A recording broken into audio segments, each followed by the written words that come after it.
on Shatter, a reaction we thought was long gone. Unfortunately, as a 4-stat main damage dealer and therefore pretty much doomed to be trash. Doomed to be trash. Guten Morgen fellas, Yon Manhunt here. It's been more than a year since Sumeru's release, so let's talk about Hyperbloom teams. Was it good, bad or ugly? First, in my most honest and most correct opinion, adding Hyperbloom was the right thing to do, because prior to Sumeru we had a little bit of imbalance between Pyro, Cryo, Hydro and Electro DPS characters. See, in Genshin you have those types of characters that are called hyper carries. Every element has them, but in case with this trio that I mentioned before, they all have reactions that would just multiply their damage. But on the Electro side of things, the damage you can deal with Electro-based reactions is a constant. And the only way you can manipulate this number is by building Elemental Mastery. And bonus points that this number cannot be a crit. That is unless you have C2 Nahida, but we are talking about pre-Sumeru Electro state. And if you ever played other RPGs, you see where this is going. If I describe it in, let's say, Dark Souls terms, going for Elemental Mastery is like upgrading raw weapons, and going for other offensive stats like crit damage, attack percent, in some cases defense and HP, is like an investment into something with an S scale on it. In other words, characters that are designed to straightforward deliver damage and use elemental reactions as a support tool always was and will be worse options for the beginning of the game. Level 60 Hu Tao with a blue weapon and green set of artifacts will be infinitely worse than Barbara Lisa combo with R1 magic guide and 0 artifacts on them. And again, if it was Souls-like game with only overworld part available for us, then utilizing Taser/Overload teams and killing everything with a broken wooden spoon would work. But alas, we have Spiral Abyss as an ultimate endgame mod, where we can test our comps. And the thing is, for Spiral Abyss you want to do as much damage as possible. And while you can do this by using Pyro, Cryo, Hydro or even Geo characters and have fun at the same time, if you have good enough artifacts, you couldn't do the same with a lot of electric characters prior to Sumeru. For example, the only 4 somewhat viable electric characters before Sumeru were Beidou, Razor, Raiden and Yaemiko. And Beidou and Razor didn't even utilize their electro damage properly. They used their electro to start some reactions, and their main source of damage came from physical attacks.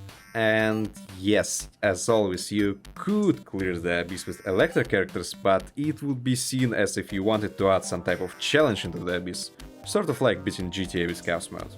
If you look at the damage that reaction can provide without playing the game, you will probably ask, why was it like this? Calculator tells me that reactions do a lot of damage by themselves. Well, over-relying on reactions is not great because of ICDs. No, it's not some type of illness. ICD, or internal cooldown, is basically a time you need to wait before you can trigger the same reaction again. And not only the damage of the reactions could not compare to well-built proper crit damage DPS, but they were also handicapped by way too long ICDs. So buffs for the reactions was definitely something that Electro characters needed. And now, after a year of touching grass and sand, the situation for the Electro changed drastically. Not only the introduction of new element and elemental reactions helped immensely, but also the way how this reaction, well, reacted with other elements.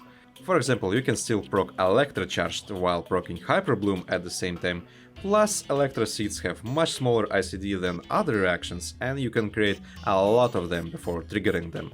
So basically, after Sumeru, Masamakar, every single Electro character can be called viable. But then, why do people still despise Lisa? No, I'm not gonna answer this question because the answer is pretty obvious. It's because Genshin is a gacha, and in gacha games you need to put a lot of time and effort to raise a character.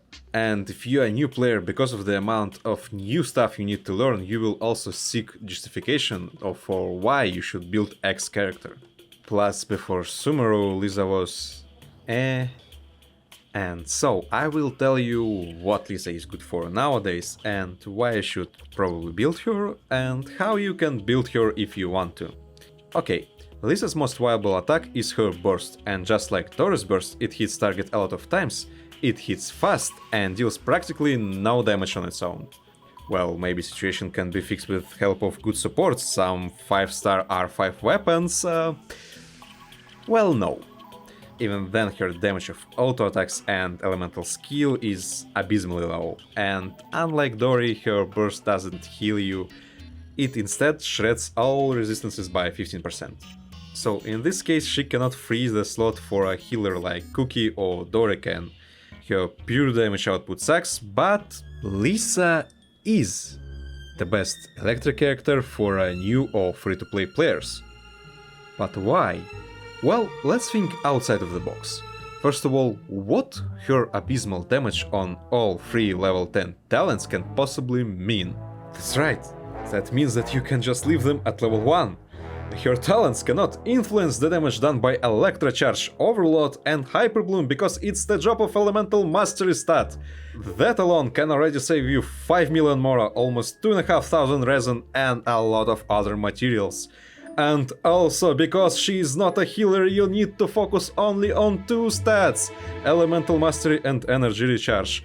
And bonus points, in Sumeru you can actually craft the Catalyst that gives both Energy Recharge and Elemental Mastery. And because she's attacking hella fast, you can just ignore the requisite of 5 elemental reactions on this weapon and just assume that it always gives 45% energy recharge and 120 elemental mastery at R1.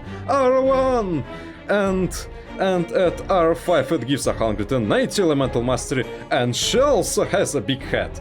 Big Hat! You know who else had a big hat? That's right, Big Hat Logan!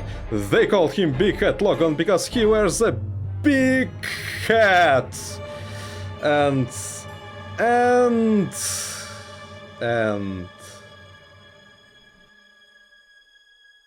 To sum it all up, if you build Lisa, then it means you are almost done with a party for 1/2 of the Abyss. And build Lisa needs to have only these 3 boxes checked. She needs to be level 90, she needs Sumeru's craftable level 90 Catalyst, and either full Gilded Dream set with EM as main stat or full set of Flower of Paradise Lost. The set is up to you. With full Gilded Dreams you will just do bigger damage with other reactions. So yeah, that's kind of it. I built Lisa on my second account and now building her on my main just to have her in the collection. And most of the footage for this video I did on my second account. And by the way, before you obtain the Fruit of Fulfillment, which is Sumeru craftable catalyst, you can use Magic Guide. My Lisa used it unleveled from the start and until I got this broken fruit. Again, if you below AR56 or just starting out, I recommend building her because at level 90 with level 90 weapon and full EM set, you will have a team that can clear anything fast. Domains, bosses, events, early 30 to 33 stars of the Abyss for the lowest cost possible. Lisa is a speedrunner's best friend.